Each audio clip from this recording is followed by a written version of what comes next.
It's getting to the point where I need to start downsizing and making room for new projects, but it's gonna come at a cost. I'm gonna be selling one of the most fun vehicles I've ever owned, my 99 Corvette. Back when I bought this car in 2018, it was a stock 40,000 mile car. Now it reads about 58,000. There's been some work done. We put it in a Texas Speed cam, did some basic bolt-ons, long tube headers, exhaust, different variations. And we lowered the car, painted the wheels, made it look good, just did some aesthetic things. But that's pretty much it. Went through some phases with the interior as well. Which brings us to today's video. Now, since we're selling it, we want to get as much money as possible, naturally. And to do that, we're gonna clean up the car, get it looking good, but we're also gonna make it as stock as possible by undoing as many of those mods as we can.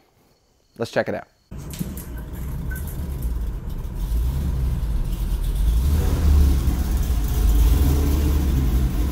What's going on, Jimmy? Why the vet? Well, sir, you're looking at one of the reasons right here. New project. That's gonna need time, money, attention. That's just one of the reasons. Two, I've had the car over 6 years now. I'm just ready to move on to the next thing. And third, probably the most important reason, is we're a family of 3. And now that my C10's done, all 3 of us can hop in there. Really, the Corvette doesn't even get touched anymore. So that pretty much sums it up. Let's talk about what we're gonna do today. We're gonna start with easy stuff like plastic dip that needs to come off the wheels, stickers that can just peel right off. There's plastic dip on the rear diffuser, and then all the blackout taillight lenses that need to pop off. Let's start there. It already looks a lot different. Got the black taillight covers off, got the stickers off, and then there was some adhesive holding on the reverse lights and the third brake light. Got all that stuff off.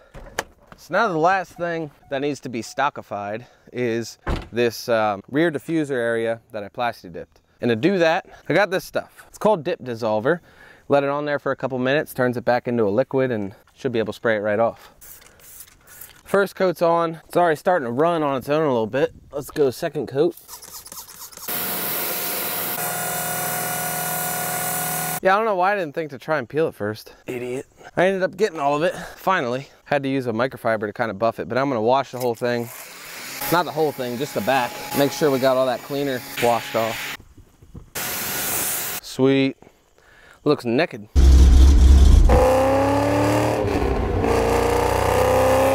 Supposed to rain tomorrow, so I decided I'm gonna run to the car wash now quick, get this thing completely sprayed off.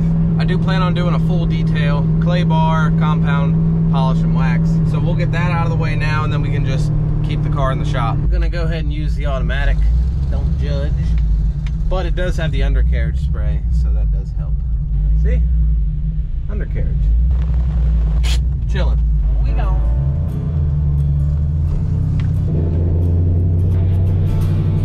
Oh, couldn't have worked out any better. Nice overcast day. Sun's not beating down.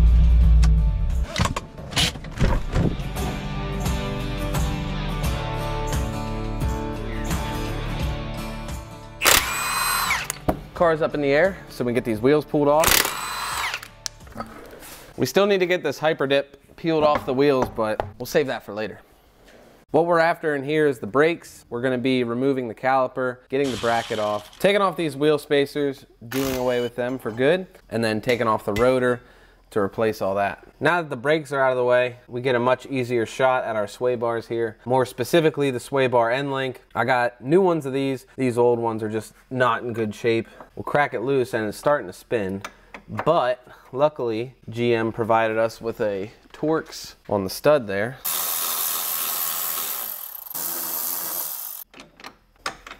See, the boots are just all torn up, very loose, a lot of play. Factory one is made of like a composite material, and the replacement one's all metal. 53 foot-pounds.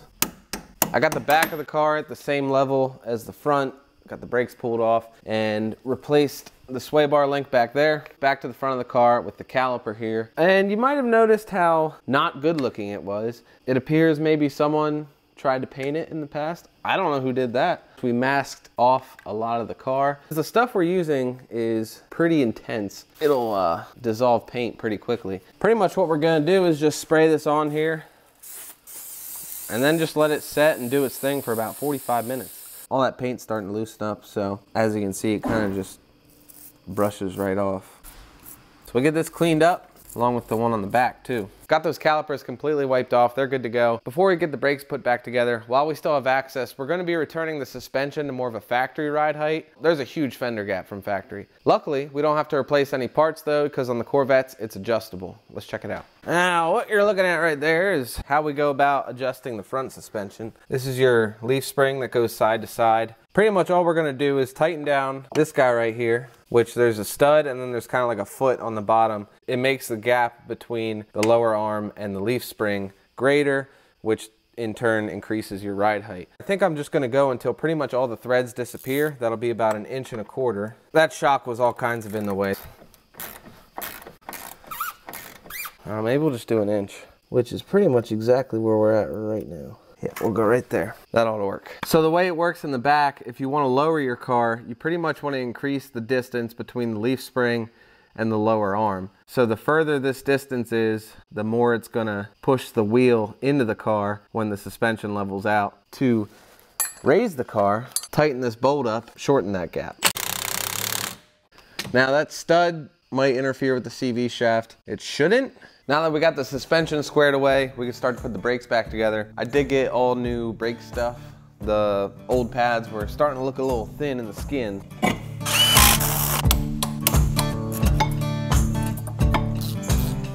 The only difference at the back is there's essentially a drum brake built into here as well. That goes on the inside of the rotor, which is for the parking brake, and we need to adjust this little wheel here to push the shoes out or pull them in. All the brakes completely assembled, good to go. The car is almost ready to go back down on the ground. Another thing I did, I replaced them front turn signal assemblies.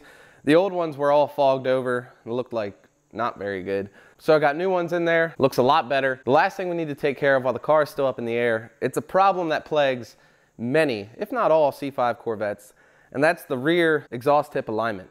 If you'll notice, the passenger side one here is quite a bit lower than the driver's side. And when we put these mufflers on, before I tightened up all the clamps, I tried to align the tips by putting a jack under them, and then I tightened everything up. But as soon as I dropped that jack, the passenger side one just wanted to shoot down towards the ground. And that's how it looks now. So we're gonna try and fix that. There's an exhaust hanger for the muffler right here.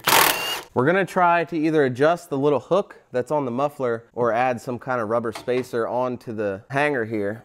And since I already tried adjusting the tips, messing with the clamps and doing it that way, this might be our only hope. Here's that clamp. When you tighten it up, this part down here just kind of crushes and allows a lot of flex in the muffler. I'm gonna hollow this out a little bit. I got this piece of a mud flap. We'll try and put in there like that, and hopefully that creates enough space to hold the muffler up. Here's how that turned out. We'll see what happens.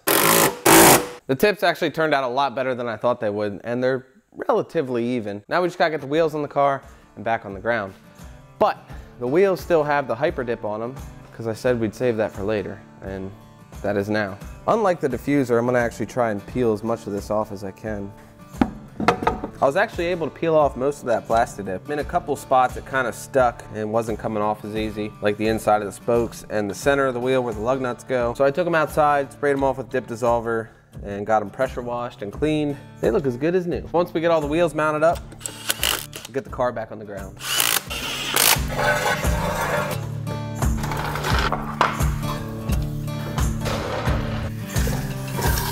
That actually looks pretty close to factory. The front might be a little bit too high. We'll let the suspension settle a little bit to see if that comes true, but that does look a little bit too high. I'm gonna bring that front down a little bit. Just take care of that real quick.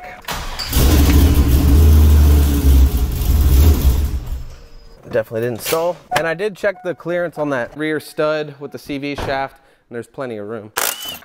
Took 1/4 inch off each side. Let's see what that looks like. I think that's right about right. It's a little more tolerable fare. I'm good with that. Gonna get all the lug nuts torqued down real quick, then we'll back the car out, go for a little rip, make sure everything's good, like the brakes, see how everything's feeling. We'll get back here and we'll get into some detailing.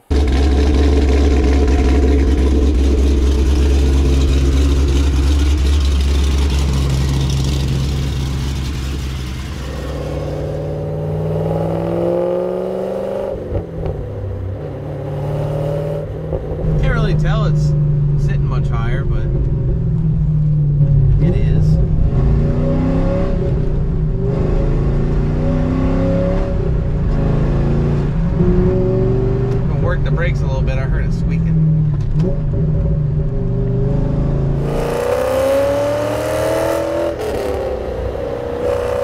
brakes seem to be working pretty good.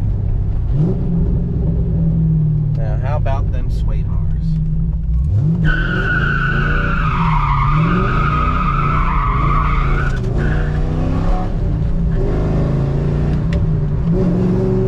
Sway bars appear to be working.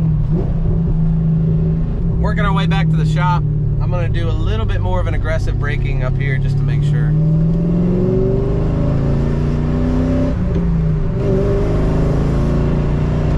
And stop. Oh yeah.